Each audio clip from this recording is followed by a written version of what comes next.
Good morning दोस्तों। हम आज क्लास में अध्ययन करेंगे शैलों के संयोजन के बारे में। किनके बारे में दोस्तों? शैलों के संयोजन के बारे में।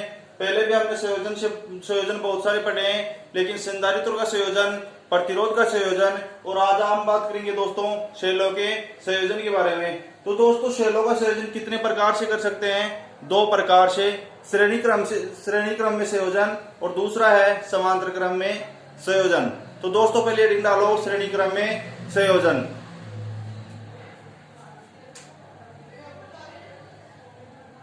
श्रेणी क्रम में संयोजन।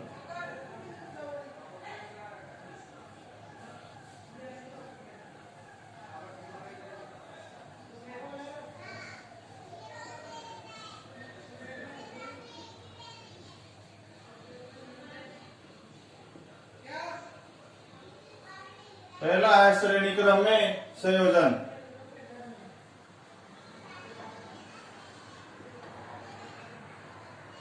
तो दोस्तों शैलों के श्रेणी क्रम संयोजन में क्या करते हैं हम कि बहुत सारे शैल लेते हैं, उनमें जैसे मान लो एक शैल ले लिया तो उस शैल के ऋण सिरे को दूसरे शैल के हम धन सिरे से जोड़ते हैं। उसी प्रकार दूसरे सिरे का धन सिरा तो पहले सिरे के ऋण सिरे से जुड़ गया, अब दूसरे सिरे का ऋण सिरा तीसरे सिरे के धन सिरे से जुड़ जाता है। इसी प्रकार इसमें श्रेणीक्रम संयोजन में शैलों का संयोजन करते हैं। तो दोस्तों इसको डायग्राम से देखना।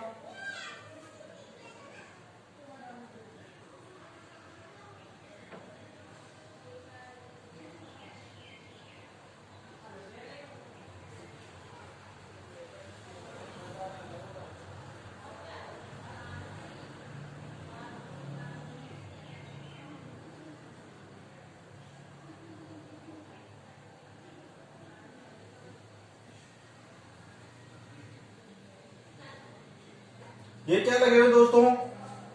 शैल लगे हुए, और अंदर क्या लगे हुए दोस्तों? आंतरिक प्रतिरोध आर लगा हुआ है।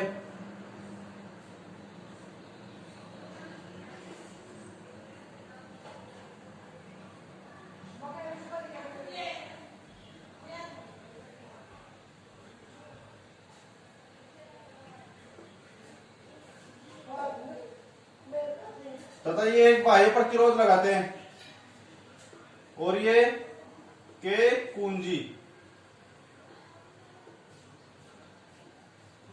आंतरिक प्रतिरोध क्या है दोस्तों? स्मॉल आर, और बाह्य प्रतिरोध कैपिटल आर। बाह्य प्रतिरोध और स्मॉल आर क्या है दोस्तों? आंतरिक प्रतिरोध। ये धन सिरा, ये ऋण सिरा, धन सिरा ऋण सिरा, धन सिरा ऋण सिरा। ये धारा बह रही है दोस्तों आई।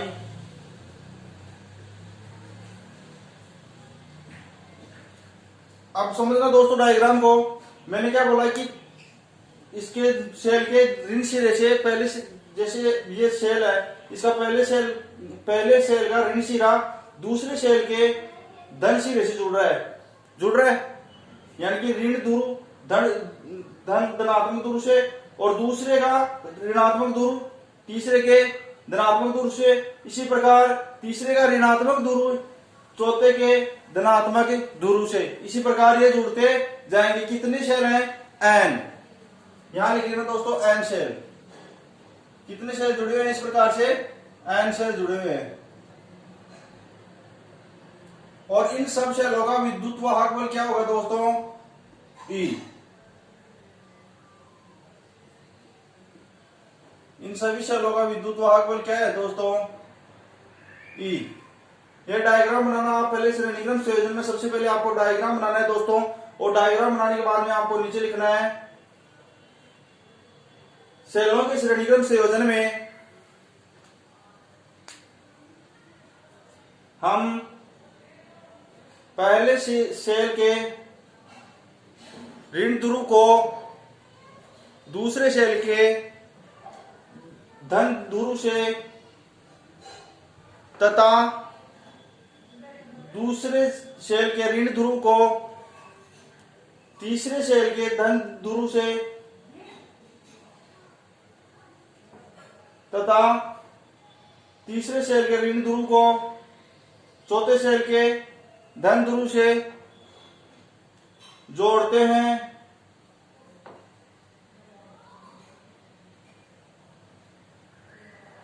तथा इसका आंतरिक प्रतिरोध स्मॉल आर है तथा सभी शेलों का विद्युत वाहक बल प्रत्येक शेल पर अलग अलग विद्युत वाहक बल है तथा सभी शेलों का या तो इस प्रकार से लिख लो, या प्रत्येक शेल का विद्युत वाहक बल E होगा तथा इसमें परिपथ या परिपथ से जोड़ दो तथा परिपथ में एक बाह्य प्रतिरोध कैपिटल R लगाते हैं। ये क्या है दोस्तों? के कुंजी। बाह्य प्रतिरोध कैपिटल R लगाते हैं। अब नीचे लिखना दोस्तों, नीचे से चालू करना आप। माना एन शेल श्रेणी क्रम में जुड़े हुए हैं। दोस्तों थ्योरी भी बोल के इसलिए लिखा रहा हूं कि बोर्ड के ऊपर लिखने में बहुत टाइम लग जाएगा। माना एन शेल श्रेणी क्रम में जुड़े हुए हैं तथा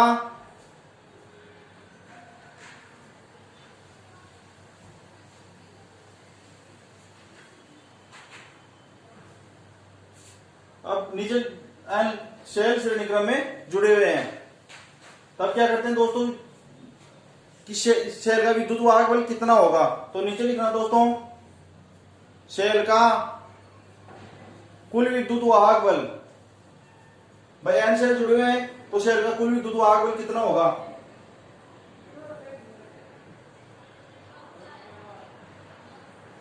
कुल विद्युत वाहक बल बराबर एन ई। क्या होगा? एन शेल जुड़े हुए हों तो शेल का कुल विद्युत वाहक बल क्या होगा दोस्तों? एन ई।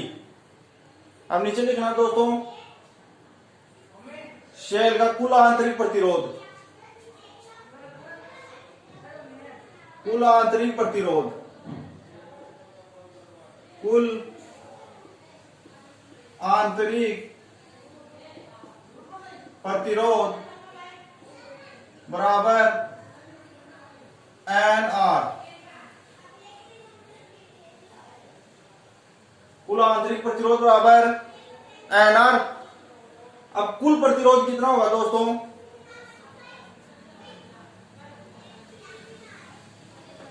तथा कुल प्रतिरोध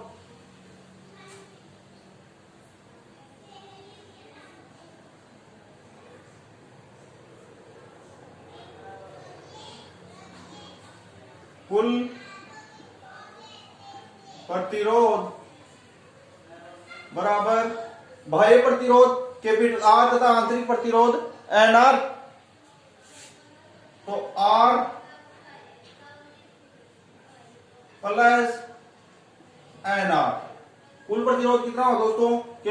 capital R plus n small r. अब इसमें बहने वाली कुल धारा कितनी होगी दोस्तों? तो नीचे लिखना, परिपथ में प्रवाहित विद्युत धारा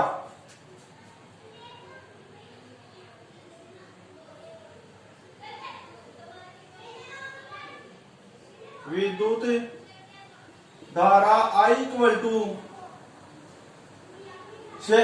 कुल विद्युत वाहक बल बटे कुल प्रतिरोध। विद्युत धारा क्या होगी दोस्तों? कुल विद्युत वाहक बल तथा कुल प्रतिरोध। कुल विद्युत वाहक बल कितने है दोस्तों? N e. और कुल प्रतिरोध कितना है? R plus n are.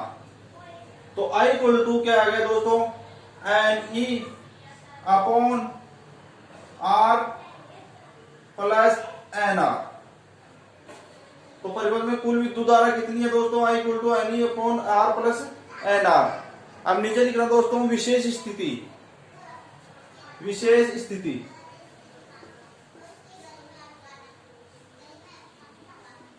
विशेष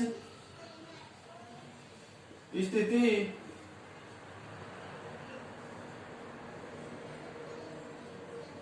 विशेष स्थिति में दोस्तों एक नंबर लगाना आप,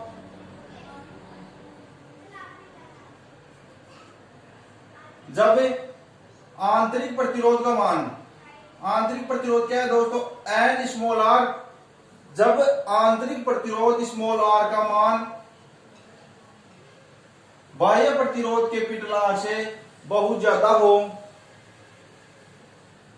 ये दर्शा देना, इसका मतलब ये होता है दोस्तों, किसका मान ज्यादा है कि आंतरिक प्रतिरोध क्या है, स्मॉल एन स्मॉल आर का मान किससे है, बाह्य प्रतिरोध से ज्यादा। तो एक विशेष स्थिति में एक नंबर इस प्रकार से लिख दो,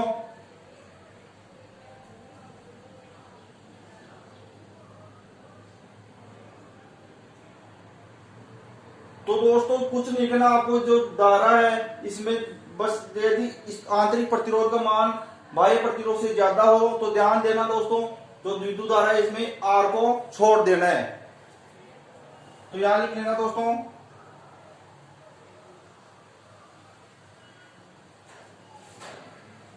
कैपिटल आर, भाई कैपिटल आर क्या है, बाह्य प्रतिरोध, तो इसका मान किससे कम है, आंतरिक प्रतिरोध से कम है। तो कैपिटल आर को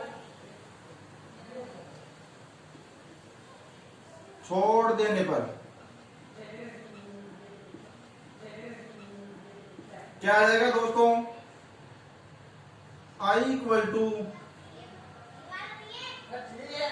एन ई अपॉन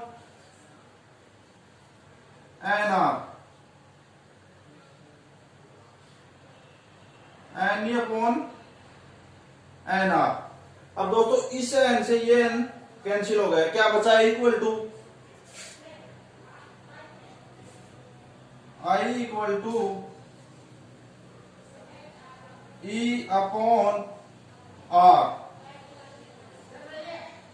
क्या है दोस्तों, I equal to e upon r. इससे क्या प्रतिष्ठित होता है कि एक सेल का विद्युत वाहक सभी एन सेलों की विद्युत वाहक के बराबर होता है, जो कि क्या नहीं है दोस्तों, सार्थक नहीं है।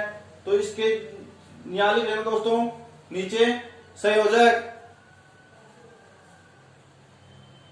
निरर्थक है,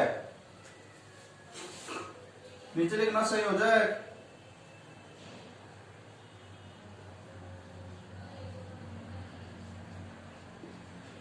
संयोजक निरर्थक है।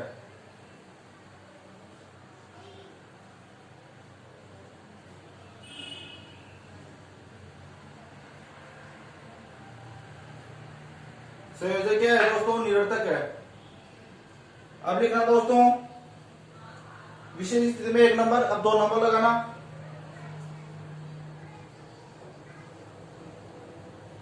जब क्या हो दोस्तों, बाह्य प्रतिरोध कैपिटल आर का मान किससे ज्यादा हो दोस्तों, आंतरिक प्रतिरोध से ज्यादा हो।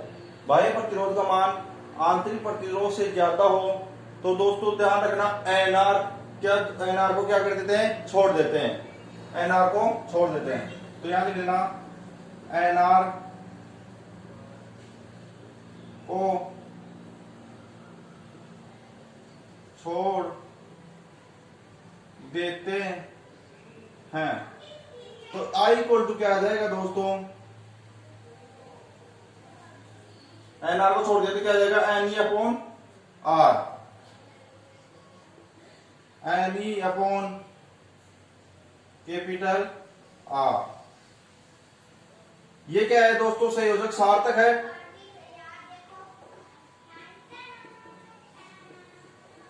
तो इसमें लिख लेना दोस्तों संयोजक